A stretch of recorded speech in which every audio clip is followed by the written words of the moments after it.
Hello and welcome to our video on rational indices.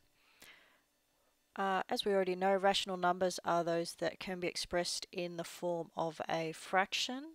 The example I've got here is m over n, where m and n are integers. We've got some examples here. So we're looking at fractional powers basically. When we've got the same base, so we're just using our index laws from the previous video. Same base, when you're multiplying, you can add the powers. So 2 to the half times 2 to the half will equal a half plus a half, 2 to the 1, which is 2. And the square root of 2 is the same as 2 to the half, but we know square root of 2 times square root of 2, they're kind of, when you multiply them together, they undo each other, so that equals 2 as well. In our second example, we've got 4 to the 3 over 2 times 4 to the 3 over 2. When we add 3 over 2 and 3 over 2, we end up with 6 over 2, which is 3. If we have square root of 4 cubed times square root of 4 cubed, we're going to just end up with 4 cubed. And if we have square root all of 4 cubed times square root all of 4 cubed, the two squares will cancel again. We'll end up with 4 cubed. So all these things are equal. If we look at generalizing, a to the 1 over n is equal to the nth root, so the whatever's in the denominator of the fractional power goes here. The base stays the same, goes inside the square root, the root function.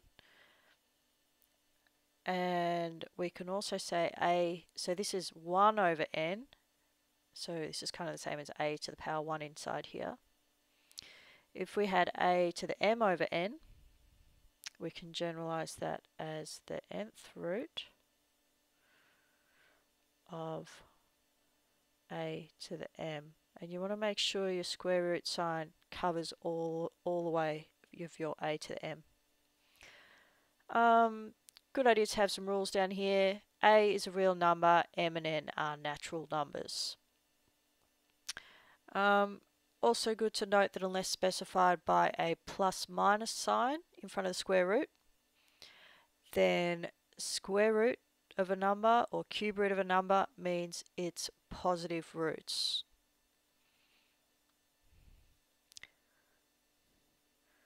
Let's do an example. You might like to pause the video now and have a go at some of these. Otherwise, you can continue listening to see how you went.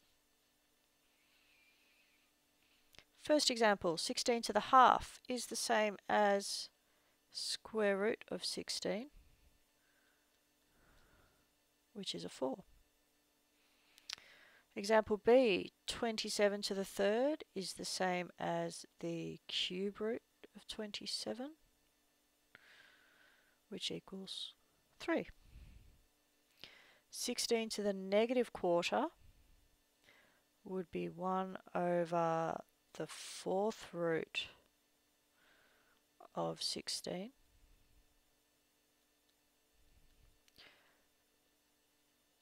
which is 1 over 2. This one's getting more complicated.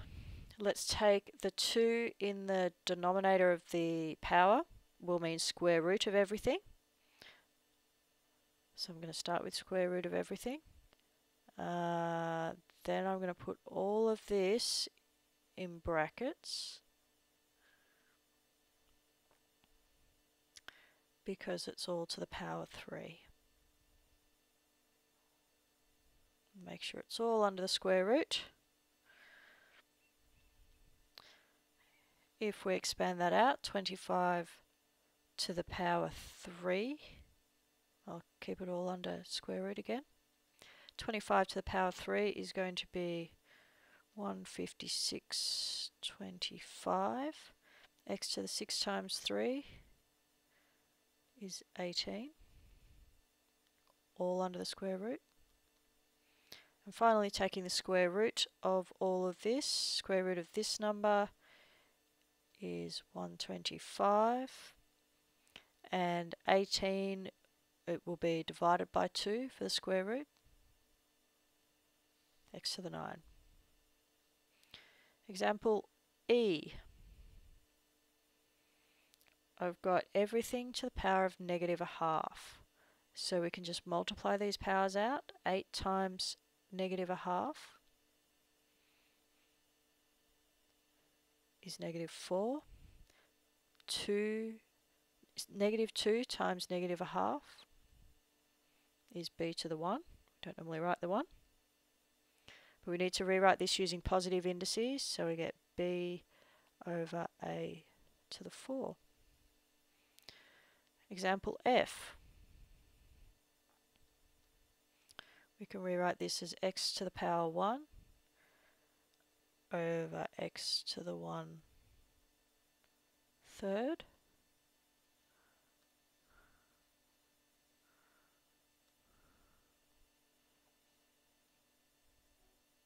which equals, might work across the page, 1, take away 1/3,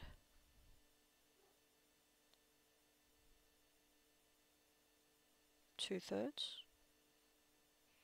which can be rewritten as the 3 in the denominator means cube root, 2 in the numerator means squared. There we go. G. For this one, I'm going to try and do something with this y to the negative 1. So I'm going to start with let y to the negative 1 equal another pronumeral. I'm going to choose z. So I get x plus z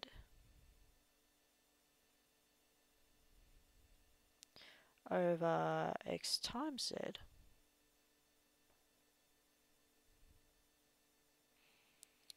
And if I take z out the front,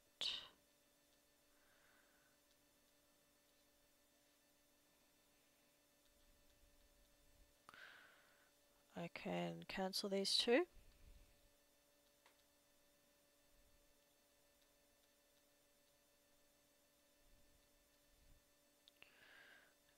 Over x, and my final step needs to be to put this back in for z.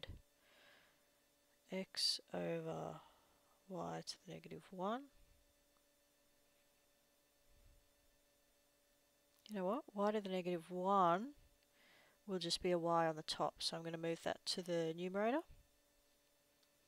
Oh, no more fraction. Ace. xy plus 1 over x. Example H.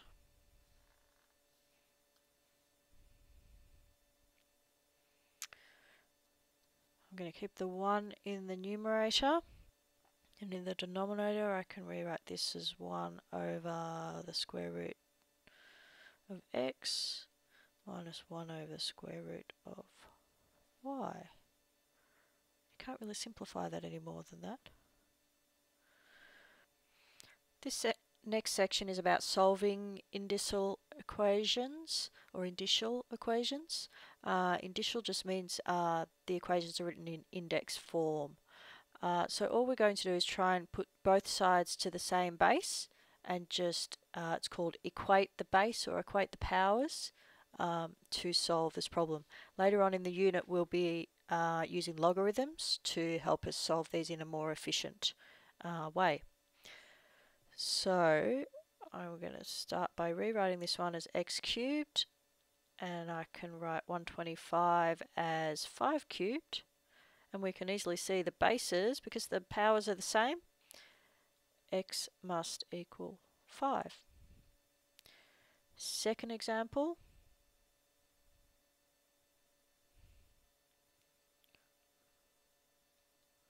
four to the x equals 64 is the same as 4 to the power 3. again, equate the powers, x equals 3.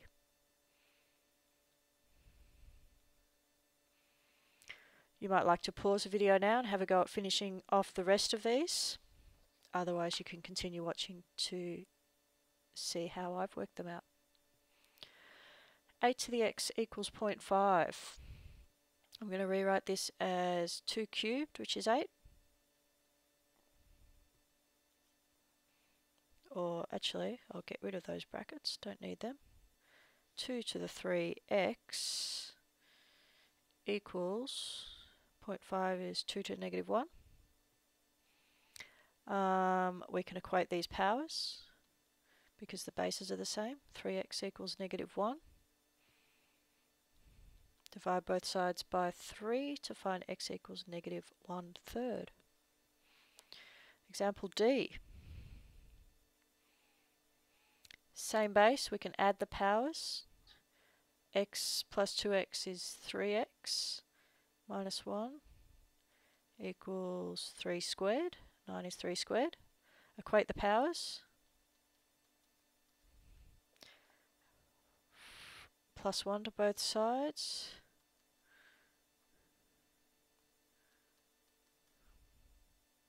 We get x equals 1.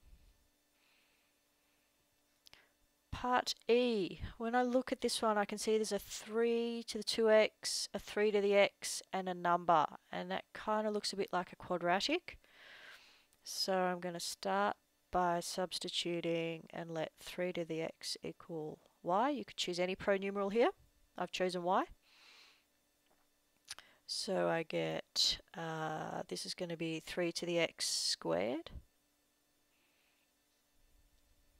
which is y squared, minus 4 times y plus 3 equals 0. Now it definitely does look like a quadratic. We can factorize that and find y equals 3 or y equals 1. But we can't stop here, we need to substitute this back in for y. So 3 to the x equals 3 or 3 to the x equals 1. X equals 1 or anything to the power 0 equals 1, so x equals 0. So we have two solutions for this one. Thanks for watching the video.